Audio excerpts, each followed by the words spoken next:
Hey everyone, welcome to a very special episode of the Coach's Corner University podcast. I am your host, Paul O'Neid, and today I am joined by a special guest, new Master Athletic coach, Matilda Ramos. Matilda has joined Master Athletic as of, I guess, officially about a month ago. You took your first client through us, and we've been going through the onboarding process, making sure that everything was set up for her to be successful in transitioning her clients over. Matilda, welcome to the podcast. Thank you. I feel really blessed to be on this podcast and to join Master Athletic. I love what you guys are about, and yeah, really excited for it.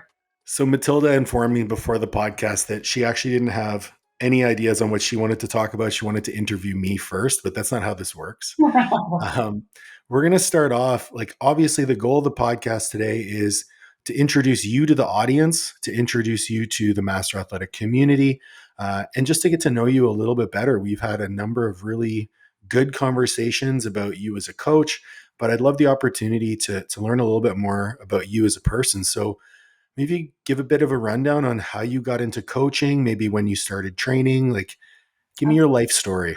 Okay, sure. Oh, where did I start?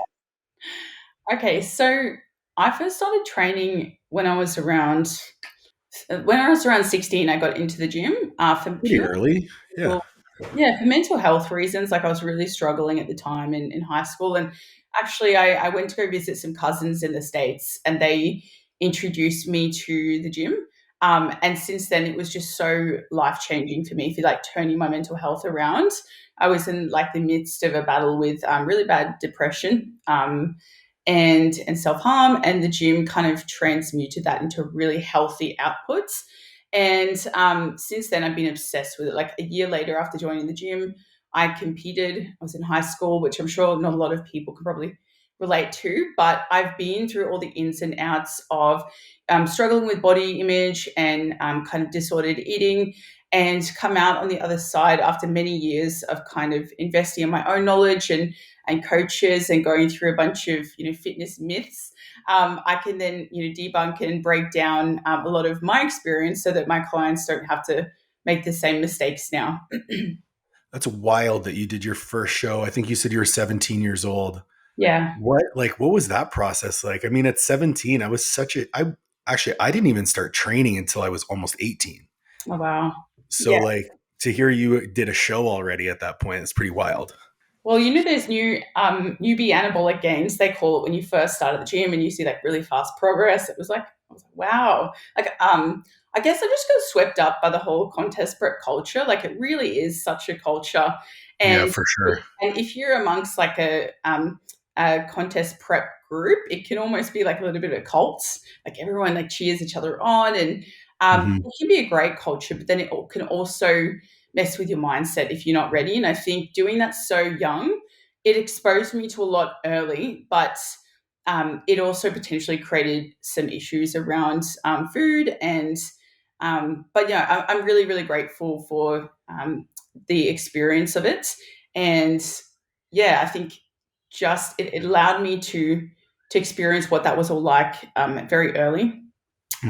Yeah, I'm very grateful. You hit on a couple really interesting points that I think are worth teasing out, because I agree. The culture around, bodybuilding in general can be so positive and so uplifting, and so many people find a lot of peace through the journey of bodybuilding. But there's also that nefarious other side of the coin that, did you fall victim to that, disordered eating behaviors and getting wrapped up into the more, we'll call it the negative or the dark side of bodybuilding after that first show? Definitely. So the first show, I would say not so much. I was actually very lucky. I didn't have terrible coaches. You hear of some girls and, shocking stories, their coaches put them on 700 calories for 15 weeks, or they were just given T3 and their metabolisms were that didn't happen to me. I had pretty good coaches from the get-go. But I feel that, that I had real no education around the whole reverse dieting element of it. So the first couple of shows were fine. They become quite addictive. But I guess it does, at that age, you already have kind of body dysmorphia, and dieting issues that come up, but like to add a contest prep in, it's just a lot more. So it did create some kind of orthorexic behaviors and kind of restriction mindsets around certain foods. And then after the comps, like I wasn't really educated on reverse dieting. So it was kind of just like prepping up until the comp. And then after that, it was like, okay, bye. Um, Okay. yeah, yeah. So I do wish I had a bit more education around the whole reverse dining. Currently now I don't compete anymore. Will I do another one in the future? Maybe. I just like really like where I'm at the moment with my training and just feeling strong and putting everything into my clients and yeah. I think whenever whenever anyone says, "Yeah, will I compete again in the future?" especially when they're like in their 20s, I'm like, "Yes, you will compete again in the future. You're just not at a place right now where that's in the cards." But you mentioned like your first experience with coaching, your experience post contest, and that brings me to kind of my first point, which is you really focus heavily on the idea of a healthy mindset and also on self ownership and accountability throughout the process. Mhm. When did your focus on that start? Was it like from the beginning, or was it something of a mindset where you slowly developed that over time? I think it was slowly developing it over time, but it went from one that was really rigid with zero flexibility, 0 days off, you're weak if you don't go to the gym. If you don't stick 100% adherence to your diet, you're weak, to one with more flexibility. Because inevitably, like if you see yourself doing this for life, and I don't just mean contest prep, I mean this lifestyle, gym life and incorporating it long term, you need to allow for some flexibility in there. There needs to be some flexibility for events, for your own sanity, because the all or nothing mindset will only serve you for a very short period of time. And I think that's why a lot of people struggle with prep if they're not ready. And I fell victim to this myself. Is like it's so extreme, and there's kind of zero flexibility. Well, some people do macros during it, but for majority of the time, if you want to lose a decent amount of body fat and get on like stage lean, there needs to be really some sacrifice there. For Um, sure. Liv has done an incredible job, by the way. She looks amazing. But Yeah, yeah, yeah, like as you know, there needs to be some like extreme aggressiveness with your diet and for things, sure. and it can be really hard after the prep. All of a sudden, from going from this lifestyle, like everything's regimented, everything's structured, to like afterwards creating a homeostasis for your life after that if you're not prepared. And that's really why I wish I transitioned into more of like a strength based, like performance based sport after my comp, Hmm. instead of kind of just seeing it as up until the comp and then like you don't think about life at all after the ends. I wish I'd taken up some art or like done a powerlifting comp or just something to like transition my focus out of just the physical side. Right. I think that mindset of accountability, that mindset of ownership is one that resonates with me a lot because I spent the majority of my life, doing, accomplishing. I didn't really think about motivations. I didn't really think about anything else that was going on because I was so in what I was doing. Mm-hmm. And it wasn't until I was removed from, I would say, the expectation of achievement and that like high pressure environment that I was in, Yeah. where I realized that I had a lot more control over what I was doing. And if I really wanted to be fulfilled, I had to take ownership over my decision making. And I think that's where a lot of people fall short. They think about the accomplishment or the end goal as the be all end all, when in reality, all the fulfillment that comes from these endeavors is the process. So when you're talking about flexibility, people think flexibility and they think, you know, oh, I can have cheat meals and I can have this and I can have that.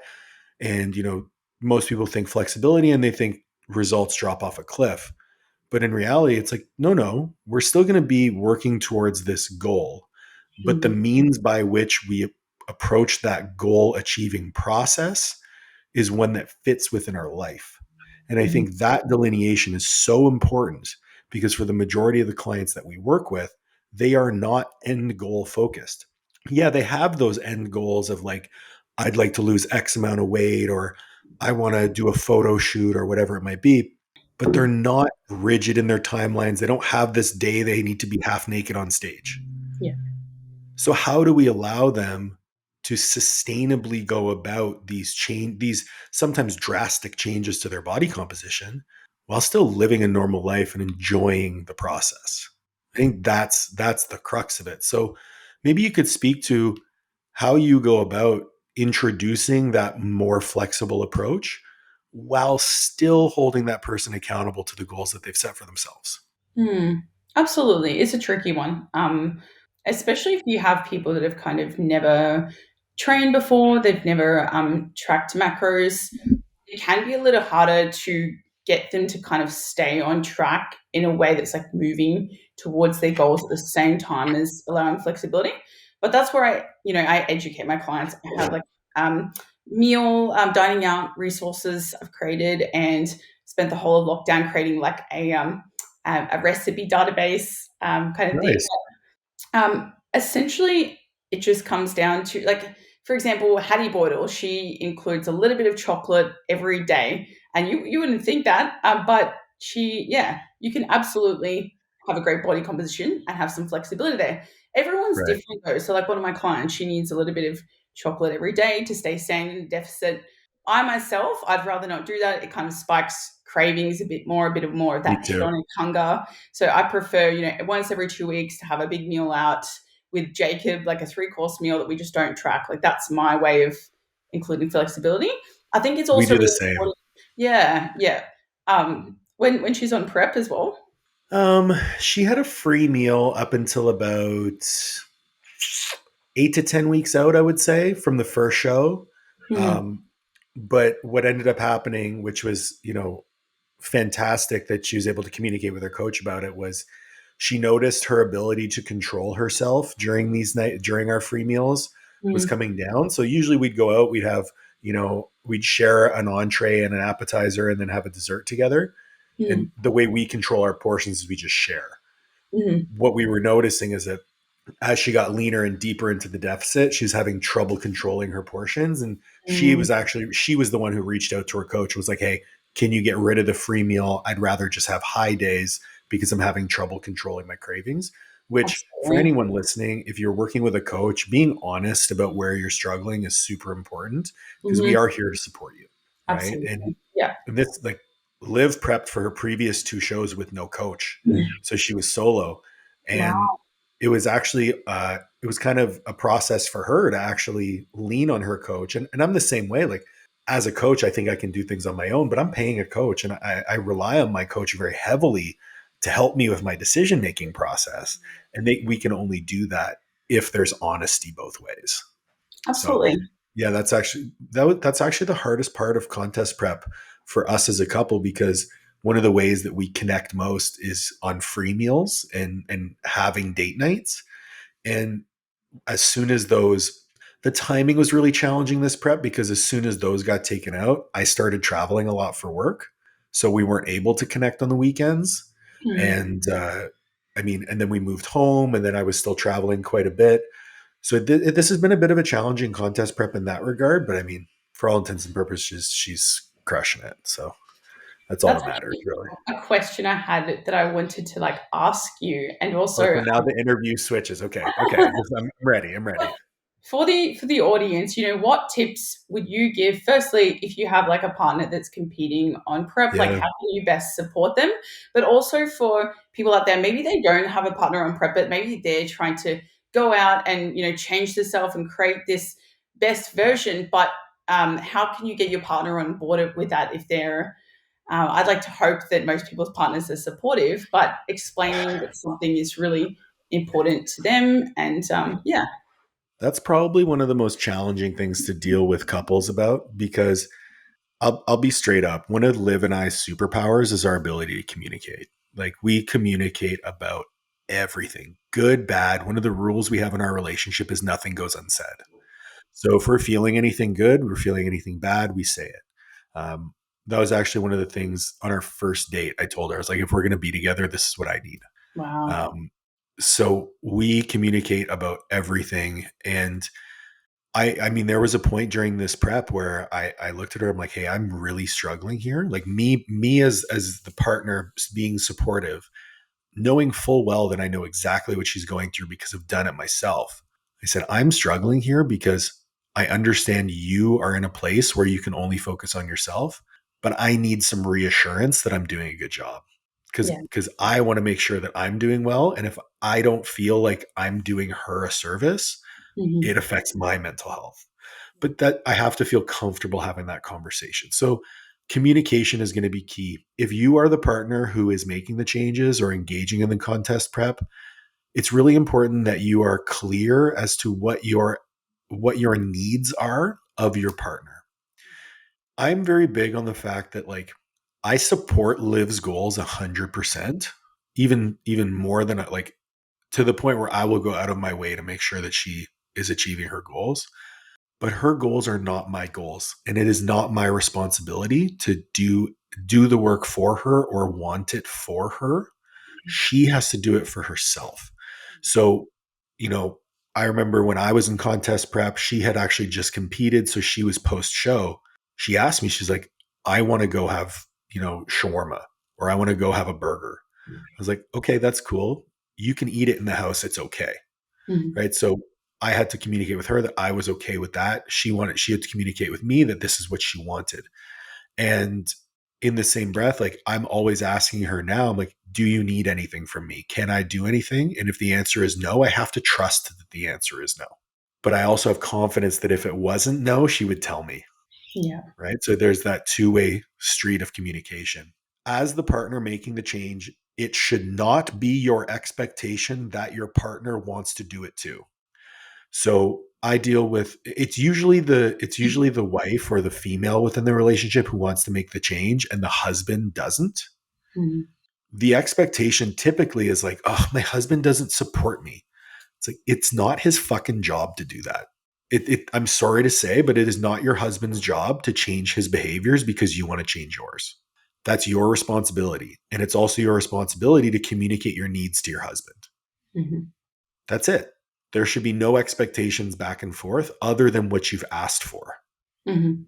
That's the hardest part to communicate to people. That's the hardest challenge to approach because most relationships do not have that level of open communication. Yeah. Absolutely. But using, as we always say, we're using training and nutrition as a vehicle for personal change. Maybe your behavior change could be a vehicle to actually improve the communication within your relationship, how you tell each other what you need and what you don't. Mhm.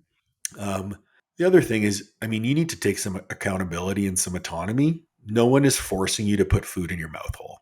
Mhm. Like if your husband or your wife is eating something that you really want to eat, but you're quote unquote not allowed, well, then I guess you're not eating that thing. You made the choice. Absolutely. How do you feel about that? Yeah, 100%. No, I was I've had a conversation with, a couple of clients of mine and, little things like taking ownership is something I'm very passionate about. I'm teaching. Yeah, And of course, like we're not perfect as coaches. Like we're still on our learning journeys.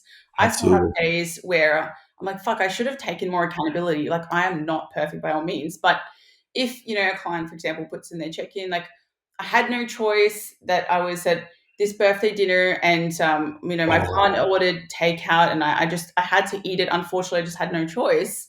I bring them back to you decided to like where you decided to move forward with this goal. We always have a choice.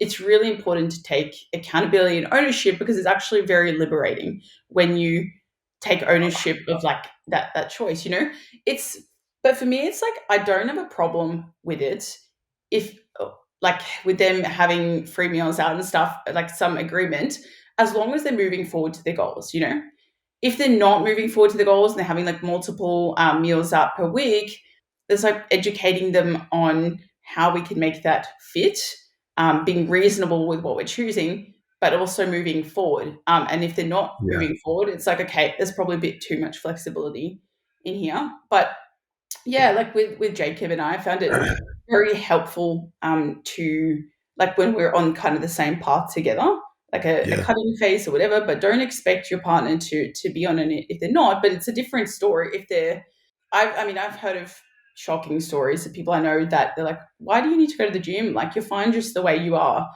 Oof, that's And tough. Like the gaslighting. that's Yeah. the only thing that really grinds my gears is like if you are with someone like that, they're not supportive. They actually don't want you like to see improvement in you, and they just want to keep you at home to not live your best version. Then it's probably a little bit of a red flag we shouldn't ignore.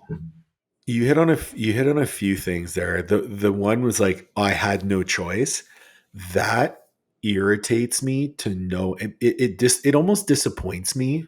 Like the I'm not mad, I'm disappointed Mm-hmm. because we all have a choice. Mm-hmm. And one of the things that Liv and I really try to hammer home, like we do a series of lectures, like a seminar series pretty much, called Master Your Nutrition. And one of the things that we really, really hammer home is conscious choice. It is totally different to decide, I really want to have a pizza. And you go out and you consciously choose to have a pizza versus, oh my God, I need a pizza. And you eat mindlessly. You don't think about it. Those are two different acts, right? One is a conscious choice, one is a reaction. So we try to espouse a pause. So whenever you're having a craving or whenever you're having something that you're like, I'm hungry for X, let's put a pause. I like to use a timer. So I'll literally set a timer for 10 minutes. I'll set a Mm, timer for 10 minutes. I'll drink a glass of water and then I'll think, am I hungry for something? Which means, am I craving something? Or am I just bored? Am I emotional? Am I sad? Am I stressed? It lets me do that personal inventory. mm, And in doing that, if I still decide after that 10 minutes I really want that food, I'm going to eat it and I'm not going to feel bad at all because I did that inventory and that sort of thing. So to me, I think conscious choice is our most valuable thing in our entire lives, right? That ability to choose. And every time you make a choice, you're either making a choice for your goals or against your goals. And a mm, cool thing is the same choice could be both of those things. The choice to eat pizza could be towards your goals. mm. For example, if your goal is to improve your relationship with food and Yeah. you're going to have I'm going to have two slices of pizza and I'm going to track the pizza and then I'm going to move on with my day. That could be a huge win for a client.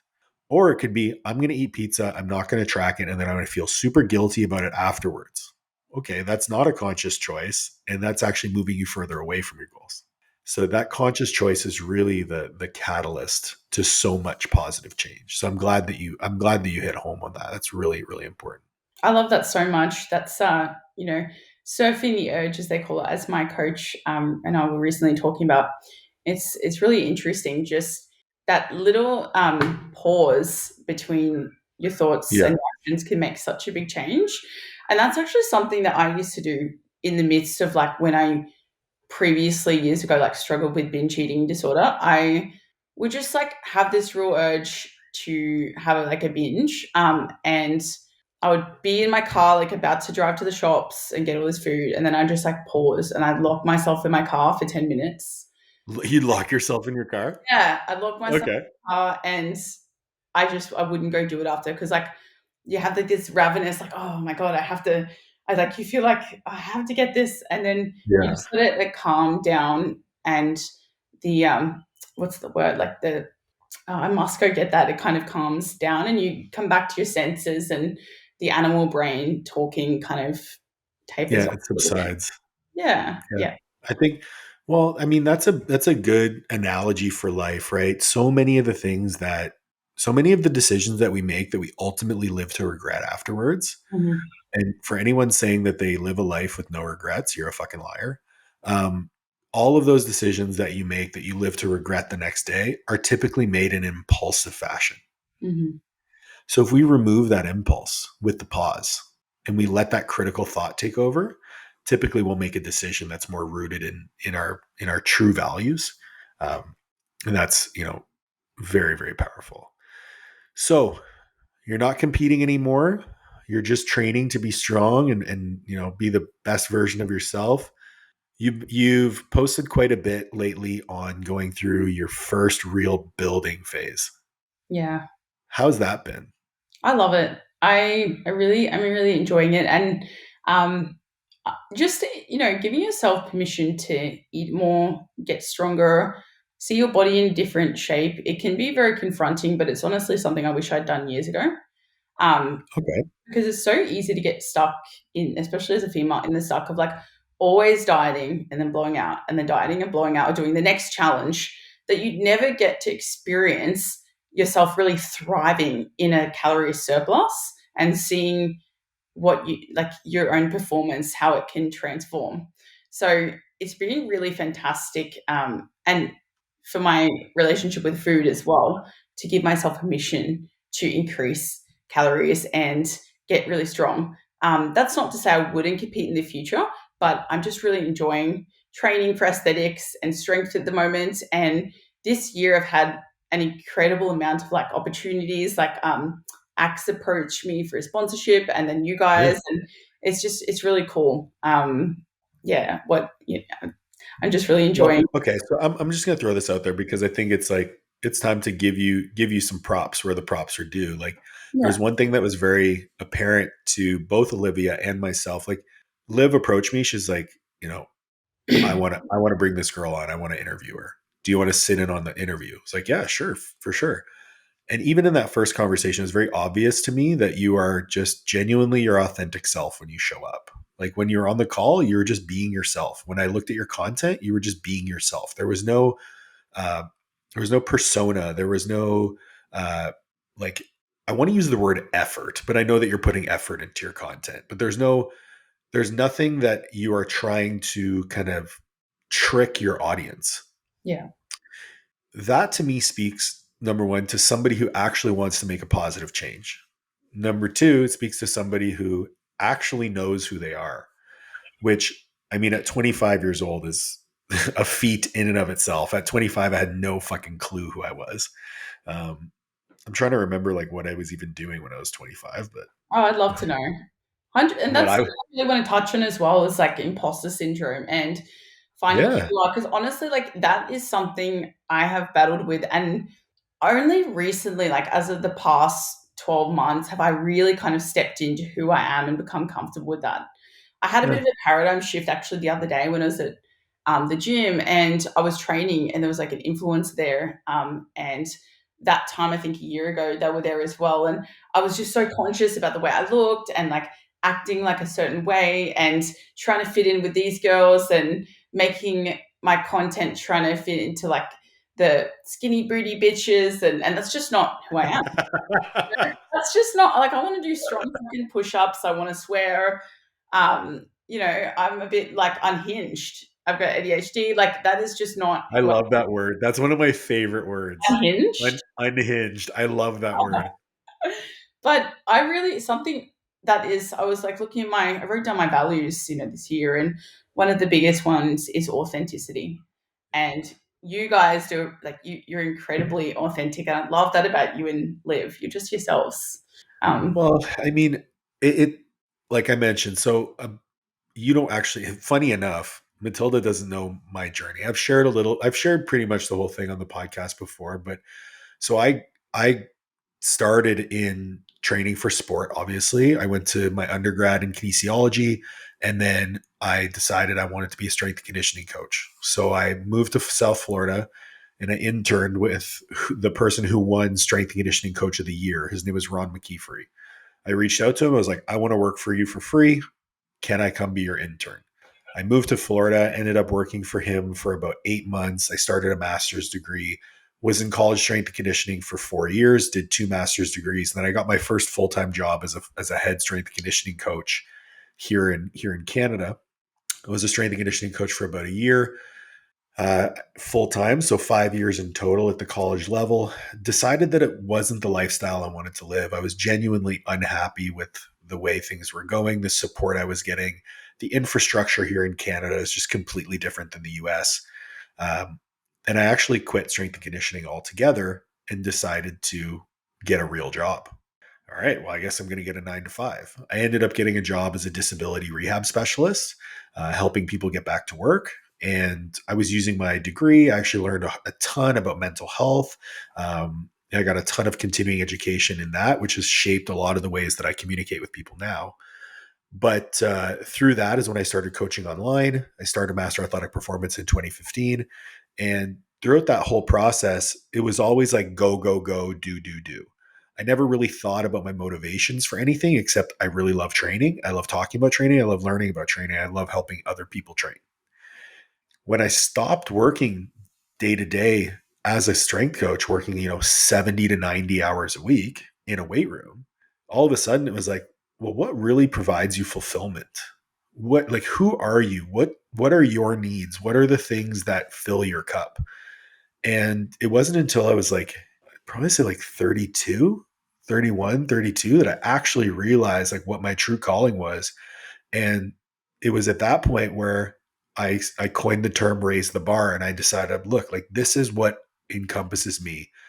Building people up, building myself up, setting the standard, always trying to elevate. That's me. Raising the bar is me. And as soon as that kind of clicked for me, it was very easy to show up as my authentic self because that kind of guides everything. It was the lighthouse. And ever since then, it's been very easy. And I'm so grateful to have my wife with me, Liv, who's like totally bought in and subscribes to the same ethos, and to do what we do. It's become very easy because it is just who we are. Like we just show up and do what we do. And if people want to be along for the journey, it's there we go. I think one of the biggest compliments that you can receive is that, hey, like you're the same dude that you are on social media in real life. I'm like, thank you. Mm. Well, I So argue that you're even better in real life, like on the when we do Zoom calls than on social media. oh, well, thank you. So I guess I need to step up my social media game, eh? Yeah, It's tough. I mean, I admittedly don't do well communicating in short form because I love nuance. I love the gray area. I'm not a black and white, green check mark, red X kind of person. And I love having discussions about how one decision can be good and bad at the same time. And I think that's where the fun of what we do lies, yeah, right? That individual psychological approach. One of the best, I think the core tenet of our conversation today is like the psychology of a decision matters way more, and the physiology only matters once the psychology is taken care of. hundred So I percent. always say like the physiology only matters to the degree that the psychology allows. So we have to address that person, right? And I guess that was a bit of a roundabout way of Absolutely. discussing it, but Well, I yeah. think it's really important because a lot of people, in reality, they need therapy, not coaching. Like, Yep. um, and for myself, like I'm just going off a little tangent here, but I Please. started getting proper therapy this year to address, I guess, some beliefs I have about myself that are pinning everything. Because we can't move forward unless we change our beliefs about ourselves. Because otherwise, you're always going to like sabotage, and that's what I was doing. Um, so yeah, I think, and it would be really good to talk about our journeys with therapy. Like we don't have to go too in depth, but Yeah, I've got quite a few clients that are referred out to for therapy, and it's really helps them for sure. because you can fix your nutrition, you can fix your training, but underlying with that, if you still have psychological, and everyone does, I believe probably everyone needs therapy. If you still have issues about your own competence and your self image, which can be created from our childhood and really affect everything we do day to day, if you don't fix that shit and do the work, it's going to be coming through you with life and affecting everything. I think the term therapy has gotten a bit of a it's a weird there's a weird stigma around it from the perspective of like a lot of people don't feel comfortable talking about it. A lot of people don't feel comfortable seeking it. I think a lot of people would benefit from it, but only to the point that it allows them to introspect. Therapy was for me, like I've been going to therapy continuously since 2019. I still go once a month. It started at twice a week and then it kind of came down to once a month, and I still go once a month, once every 6 weeks. I call it my like emotional teeth brushing Yeah. because it allows me the opportunity to have an unbiased sounding board for me to speak my thoughts and have them reflected back. Mhm. Some people don't need that.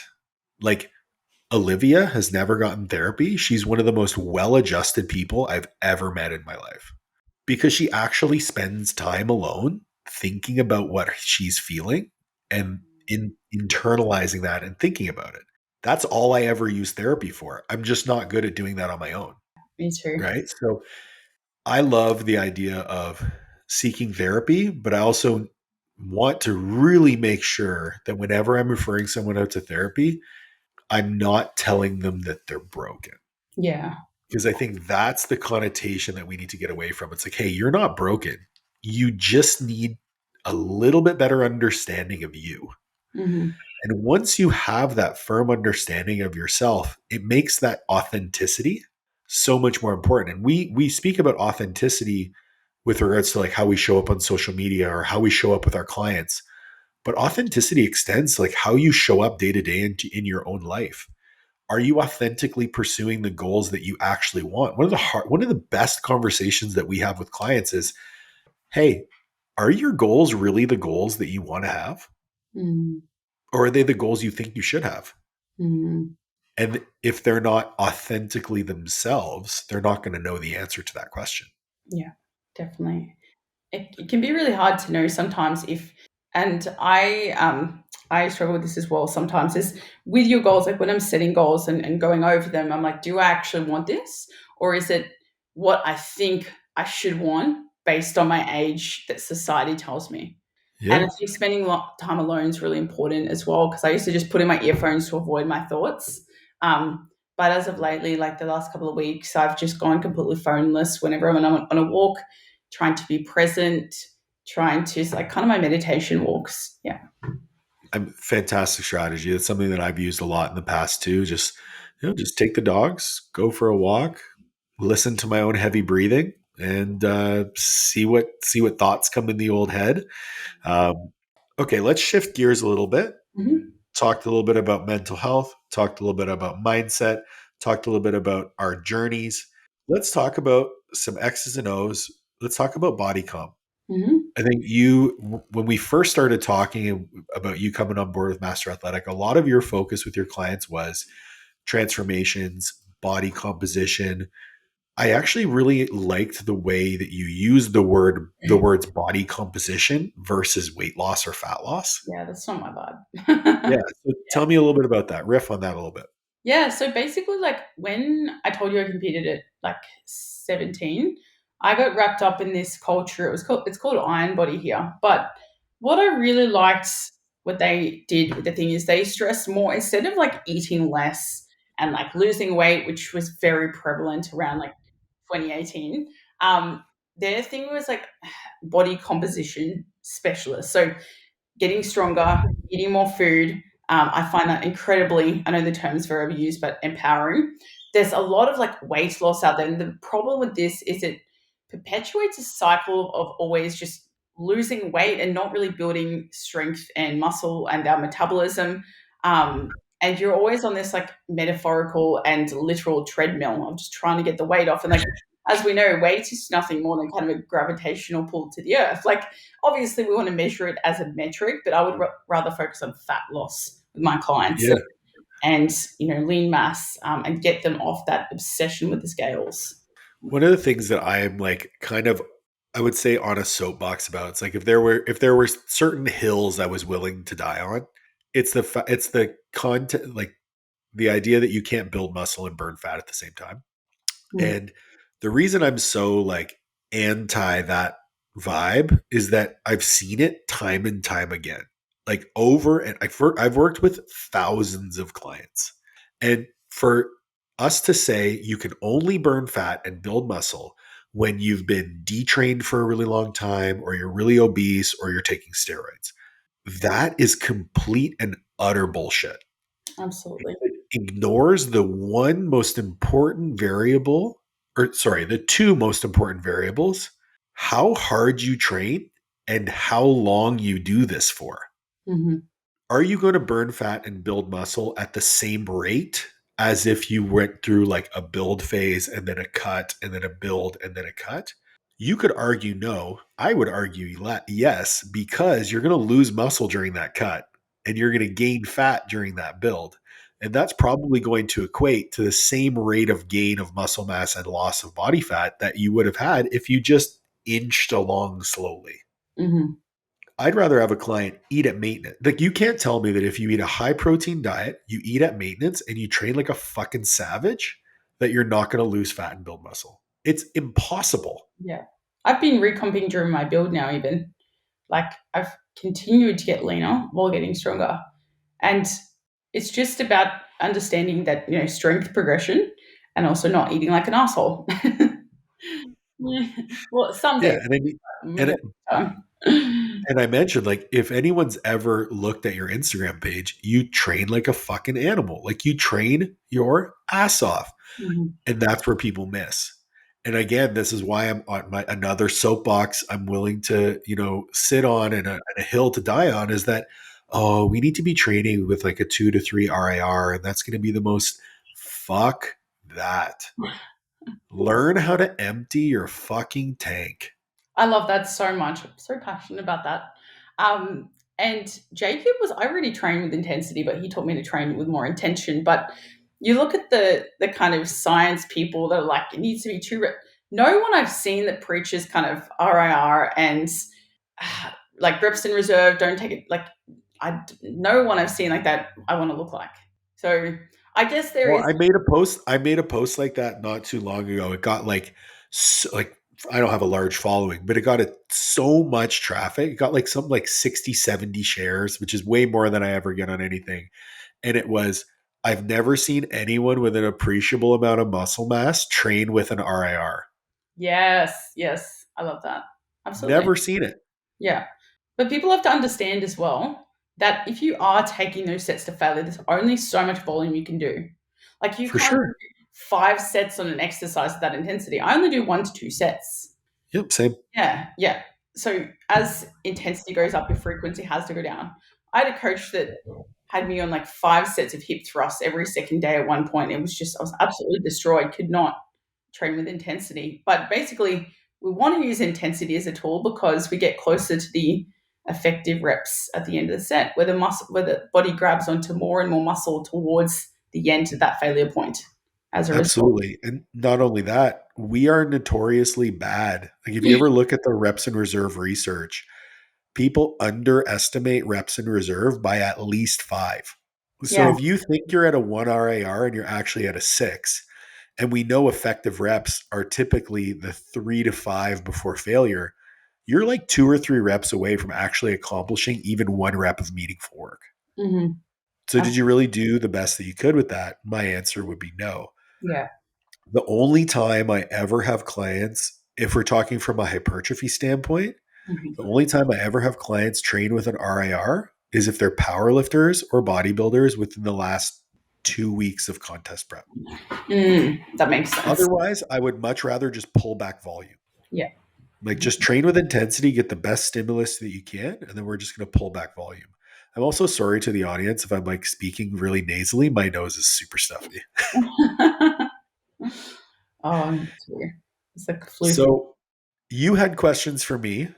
What Yeah. other questions did you have for me? Because I'd Yeah. love to be in the hot seat. Sure. So just on the topic of intensity, like, how do you get your clients online to train with a little bit more intensity? Because often, like, I'll get back a video and be like, "Bro, you could have done 6 more. We had 6 left in the tank." Like, do you do you just give them an AMRAP for that, or? Well, every set they know should be an AMRAP, so there's that. Um, I'm honest with my clients. I'm like, hey, like, you could have taken this set much deeper. You probably left a few reps in the tank here. I want you to, let's say, leg press, for example, because leg press is probably one of the scariest exercises to take to failure. Because you're like, if you fail, you're going to eat your knees. Mhm. So one of the things I like to do is say, hey, listen, I want you to set the bump stop in the machine. Like, take the empty sled, bring it as low as you can for your range of motion. I want you to set the bump stop there so that if you fail, the machine will stop. And I want you to take what you think is your top set, and I want you to take it to the point where you cannot lift that weight off of the bump stop. And I want you to note when you wanted to stop and then when you actually failed. Mhm. Same thing with like a leg extension or a leg curl. I want you to take that set until the point where you cannot move that lever arm. Mhm. Once they do it a couple of times, they build confidence in their ability to take that set as far as they can. And then they also realize that if they take their sets that far, their workouts don't last very long. Mhm. That's one of the, I actually had one of my, I have a wellness competitor that I coach, and she sent me back a video and like, she's like, here's my first working set. And there was like 3 to 5 reps in reserve. And then she sent me her second working set and she took it to failure. I was like, hey, Laura, that second set was phenomenal. I want all your sets to look like that. And she's like, oh, well, I was saving myself for the top set. I'm like, nope. All of your sets are top sets. Yeah, absolutely. And she was like, oh, okay, well, I can do that. I'm like, cool. Like, you already have the skill to train to failure. Let's just do it on all your sets. Mhm. Um, it does take a few weeks to get used to it, and also like if you introduce new movements, it's going to take a couple weeks for a client to actually like learn the movement, learn how to get to failure. Yeah. Progressions also happen really fast in those first few weeks once you put in a new exercise. So you let them know, hey, just because it's an 8 to 12 rep range, if you get to 12 and you still have reps left, keep going. Yeah. Yeah. I That'll just give you more information. So it comes down to education, but also like building in safe ways for them to test the waters. Mhm. I Yeah. often don't have new clients that are brand new to the gym go to failure straight off the bat. We need to learn Yeah. skill acquisition first, which can be tricky online. Like if they're not sending you through videos frequently, but I ask all mine to send through videos, and so really work on skill acquisition first. But then it's like we don't want to be dainty and airy fairy with our form, but for only so long. When it gets to that point where form is decent, and then like well, I have them progressive overload at the same time, but if you get someone to go to absolute failure at the start and they haven't mastered the skill acquisition form side, it's going to be disastrous. So, yeah. Um, okay, cool. I've got some questions in Yeah. regard. Interview me. Yeah, yeah, cool. So I think I've already asked like what motivated you to start Master Athletic, wanting to raise the bar and kind of just improve in every kind of Yeah. I mean, Master Athletic itself started because so at the time I started Master Athletic Performance, I was actually ranked in the top 20, we'll say top 10 in one weight class, top 20 in two different weight classes in powerlifting. Um, at the time, I had the sixth highest squat ever performed by a 220 lifter. So I had a lot of people asking me to coach them at that time because they knew that I was a strength and conditioning coach by background. Um, so I started coaching people and I was like, well, I guess this could be a business. And I just started accumulating clients very slowly. At the time, I had already been coaching people remotely since 2007, but I never actually made it a business until 2015. So like 8 years of, just helping people out on the side. wow. Like, okay, well, maybe it's time to make this a business. And then ran into a little bit of debt from school. So I was like, okay, well, I'll pay off all my debt by coaching. So I lived off my income from my 9 to 5, and I used my coaching income to pay off my debts. I paid off like, $80,000 worth of student debt in like 2 years or something like that because I just kept on coaching more and more people. And then I got to a point where I was making like twice as much money as I was online, or I was in my day job online. And I called my dad. I was like, I'm going to quit my job. He's like, what? I'm like, I'm going to quit my job. He's like, what are you going to do? Like, I'm going to coach. He's like, oh man, why would you give up the stability of a full-time job when you're coaching? And I was like, Dad, I'm making a lot of money here. He's like, oh yeah, you should totally quit your job. And my mom actually gave me some of the best advice that she's ever given me, that anyone has ever given me. She said, you have to do this because if there's one person that you can bet on, it has to be yourself. I was like, yeah, mom, fucking right. I love that. My Yeah, mom's the best. yeah. Yeah. So that was the nexus of Master Athletic. It was like, some people it's if I build it, they will come. Well, they were already there, so I built it. That's amazing. Yeah, I think there was a quote yesterday I listened to, and it's like, nothing is more risky than never betting on yourself, or something like that. Ooh, I love that.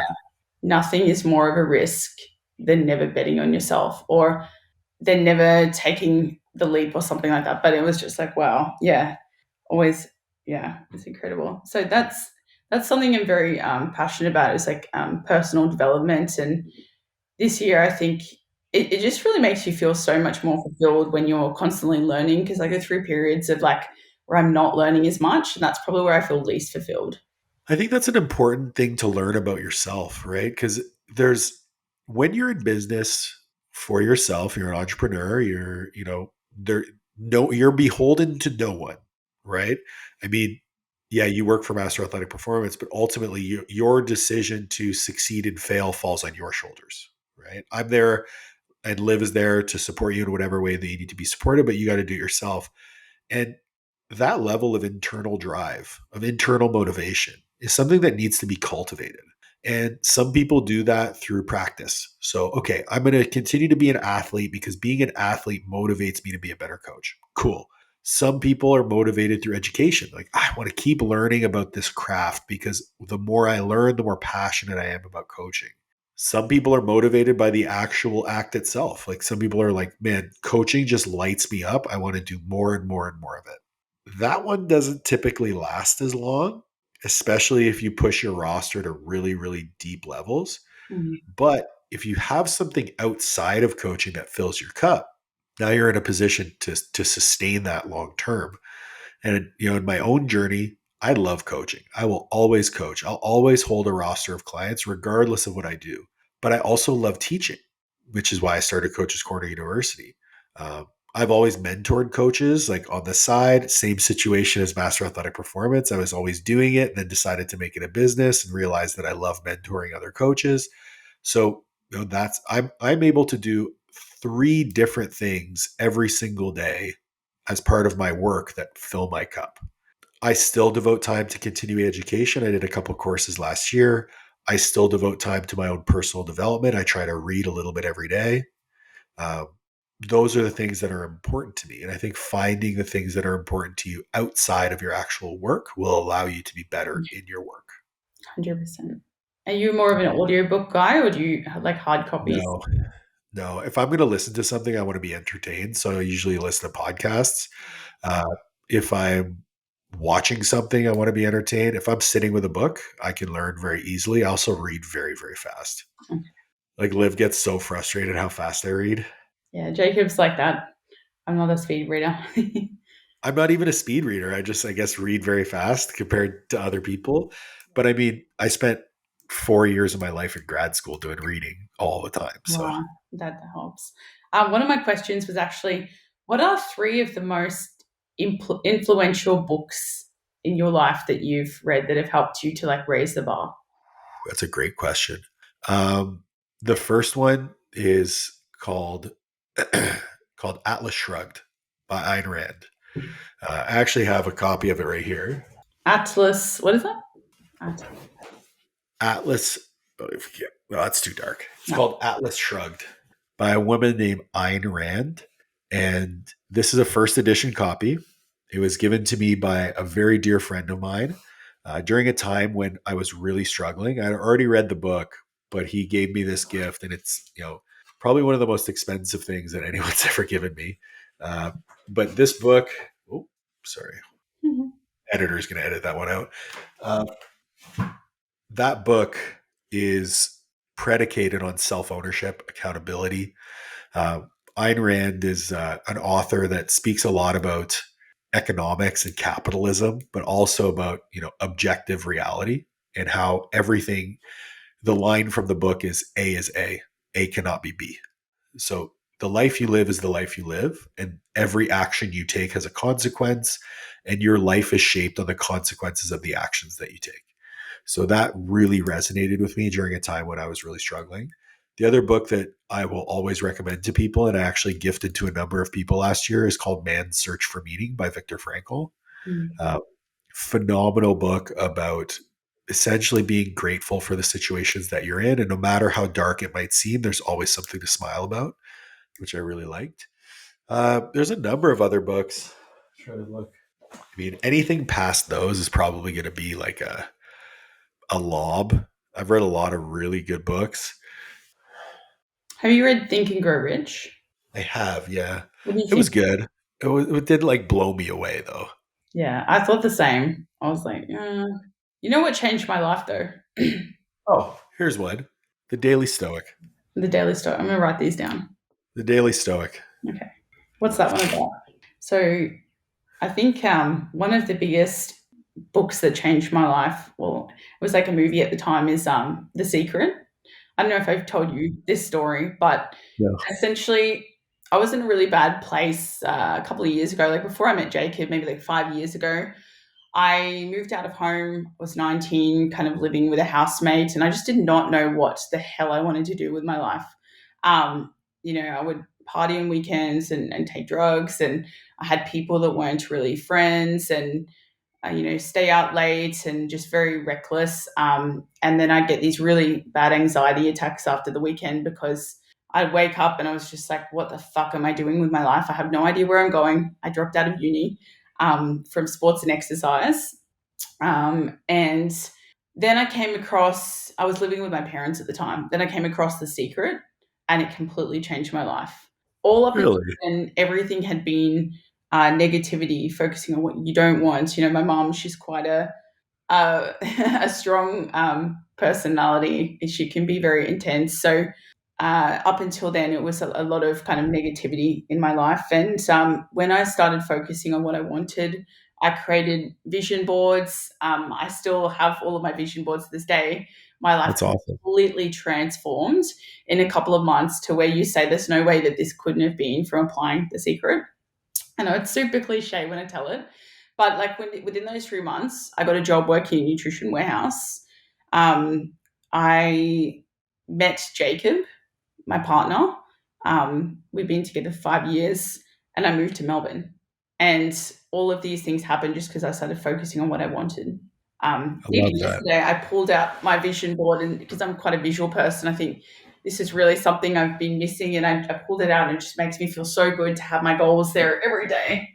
Um, oh, that's another thing. If people are feeling a bit lost, creating like a vision board of I what love it. truly resonates with you and your goals can really help you to just wake up and see that goal every day and move towards it. I love that. Yeah. All right, let's shift gears to some stupidity because I like to finish the podcast with questions that have nothing to do with anything. If you're going for a top set, what song are you putting on? Oh, Jesus. I get sick of my playlist so fast, but probably Rob Bailey Beast or The Village Takeover. I kind of mix between like trap and not metal, but yeah, a little bit. What about you? Interesting. Interesting. When you crack an egg, do you crack it on the corner of the pan or on a flat surface? Whatever's available. I'll crack it on Jacob's head if it's available. He looks pretty tall. So are you like jumping to crack it on his head? Yeah, I'll just crack it on his big chin. Yeah, perfect.